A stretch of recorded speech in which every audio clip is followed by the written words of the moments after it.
আজকে ইলিশ মাছ রাঁধতে রাঁধতে একটু তোমাদের সাথে গল্প করে নেই। শাশুড়ি মা বললো আজকে সর্ষে বাটাটা তুমি করে ফেলো। যাই হোক, সর্ষে বাটা কিন্তু প্যাকেটের দিয়ে করছি আমি, কোনো বাটা বুটার ঝামেলা ছাড়াই। আর এটা কিন্তু খেতে ভীষণই মজাদার। যাই হোক, আমি কিন্তু ভেজে নিচ্ছি। আর এই যে তোমরা যারা শিক্ষা প্রতিষ্ঠানে পড়ো বা আমরা পড়েছি, আমরা কিন্তু 5 বছরের জন্যই একটি শিক্ষা প্রতিষ্ঠানে থাকি। তারপরে কিন্তু আমরা সেখান থেকে চলে আসি। কিন্তু শ্বশুরবাড়ি নামক শিক্ষা প্রতিষ্ঠানে আমাদের কিন্তু সারা জীবন থেকে চলতে হবে। সেই জন্যে হুট করে শ্বশুরবাড়িতে গিয়েই তুমি চিন্তা করে ফেললে যে আমার মতোই সমস্ত কিছু চলতে হবে। তোমাকে যে তাদের ছেলের ঘর আর বাথরুমটা ছেড়ে দিয়েছে, এটাই তোমার সৌভাগ্য জীবনের মনে করো।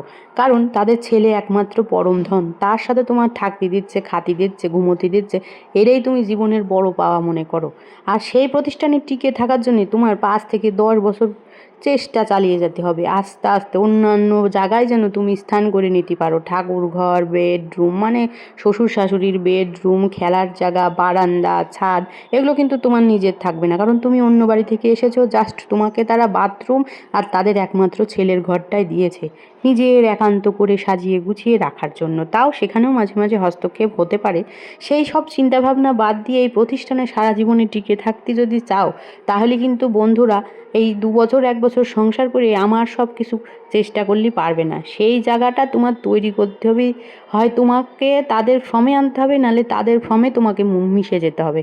তাদের ফর্মে যদি মিশতে চাও, তাও 5 থেকে 10 বছর মিনিমাম ওয়েট করো। তারপরে দেখবা তারা তোমার কথায় চলছে, উঠছে, বসছে, খাচ্ছে, তোমাকেই ভালোবেসে বাসছে।